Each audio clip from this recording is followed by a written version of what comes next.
All right, the Canadian press is reporting that 14 whales and 1 dolphin have died at Ontario's Marineland. That's a theme park in the Niagara area over the last 4 years. All but 2 of those 15 deaths were reportedly among the park's beluga whales. The province and animal welfare groups have raised concerns about the attraction's water quality, and they have said that the animals were under severe stress. 12 of the deaths occurred within a 2-year period between October 2019 and November 2021.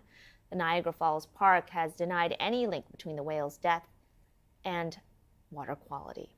Joining us now for more is Kendra Coulter, professor in management and organizational studies at Western University's Huron University College and author of Defending Animals. Kendra, thank you so much for taking the time to join us today.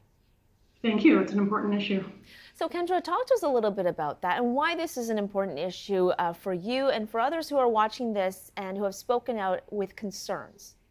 Yeah, I mean, most people love animals, and depending on what kind of animal it is and where they're kept or where they're living, they're going to be protected by provincial or federal law within Canada. So in the case of a business like Marineland, obviously there are animals on display, often animals who should be living in the wild, but who are currently being held in captivity and on display for members of the public. But we have federal and provincial laws protecting them and ensuring that the minimum standards are being met. But what we're learning now is, in addition to some of the police investigations that have been ongoing and investigations undertaken by the provincial animal welfare services, the Canadian press journalist has done some deep digging and deep diving, pardon the pun, to learn some alarming facts that I think are really important for people to know when they're thinking about where they spend their dollars and what they do with their leisure time, but also what sorts of conversations they might be having with their members of provincial parliament about what we'd like to see happen next. Kendra, we mentioned the water quality concerns that people have raised at Marineland. What other concerns have been highlighted? It's dependent on the time, it's dependent on the species. There have been whistleblowers, there have been media investigations, there have been police and provincial animal welfare services investigations. At this point, it's no longer possible to bring wild marine mammals in from the oceans for display.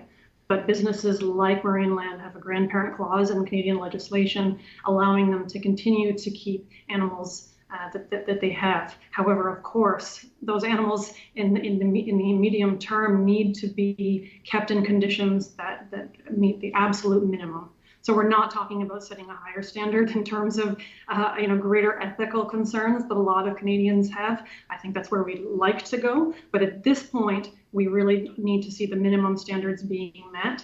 The Provincial Animal Welfare Services has been conducting an investigation. At this point, we know very little about what's been finding. And undoubtedly, when investigations are ongoing, legal processes are in play.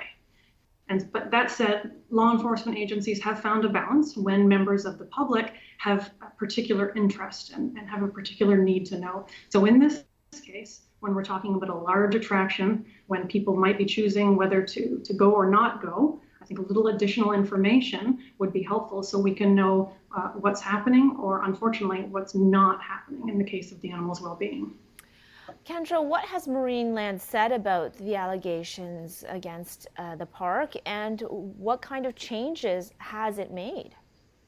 Well, Marineland is for sale, as I understand it, and this really is part of a larger conversation about what sorts of ethical standards we have going forward, whether we want to have animals of any kind, never mind large, intelligent, social marine mammals in captivity. And so it so far is continuing to undertake its business. It's made some changes to try to comply with the law. So for example, you cannot have displays for entertainment.